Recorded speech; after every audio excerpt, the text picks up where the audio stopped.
You here? Okay. All right. Good morning, everyone. I'm Tiancheng from Carnegie Mellon University. Today, we are going to talk about how to detect and recognize different powders on complex backgrounds using multispectral imaging. Well, there are many different kinds of powders in the world, like food additives, makeup, drugs, and explosive powders. Detecting and recognizing them could be useful for applications like cooking robot, criminal identification, drug control, and security checks. However, finding and recognizing those powders could be very difficult. Well, for example, in this image, there are 4 different powder samples. Can you find them?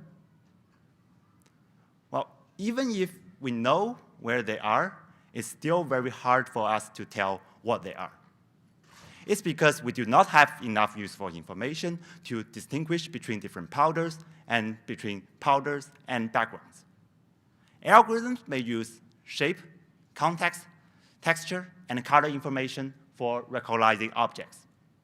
But powders have no specific shape. They can be deposited anywhere.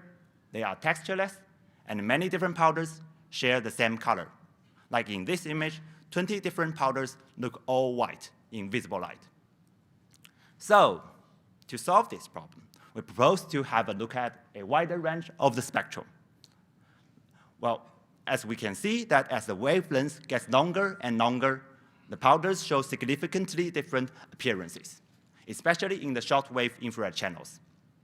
In practice, we found that using 1 RGB image together with a near-infrared channel and 4 shortwave infrared channels are enough for our task.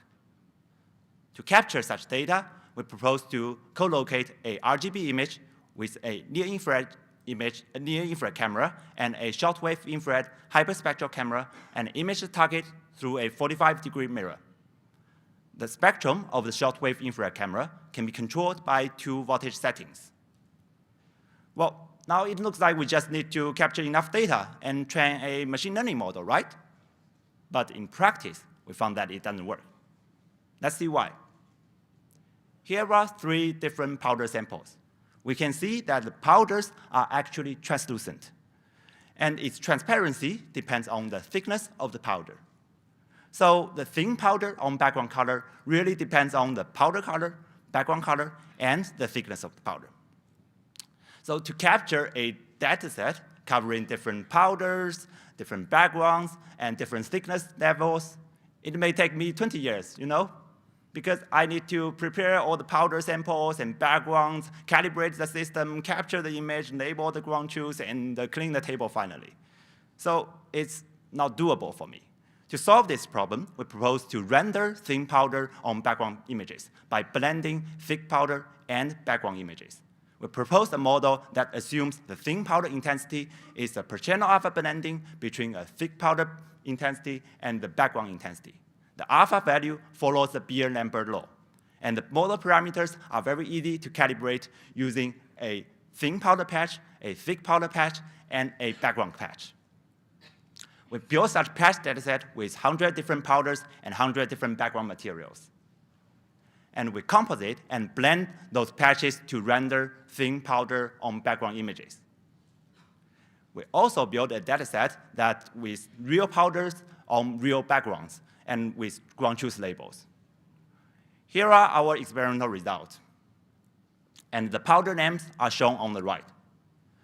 Well, we first assumed that the powder location is known, and we only need to predict what kind of powder it is.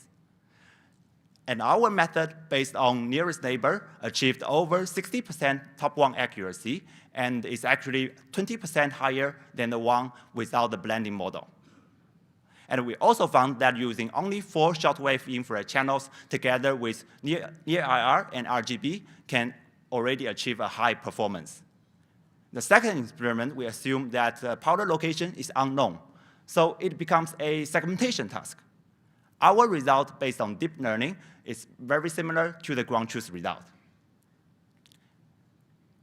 And we can actually detect powders on humans, which are not perfectly static. In the future, we may consider a wider range of the spectrum, like X-ray or mid-wave IR, to achieve a higher accuracy and to detect powders behind the surfaces. Thank you very much.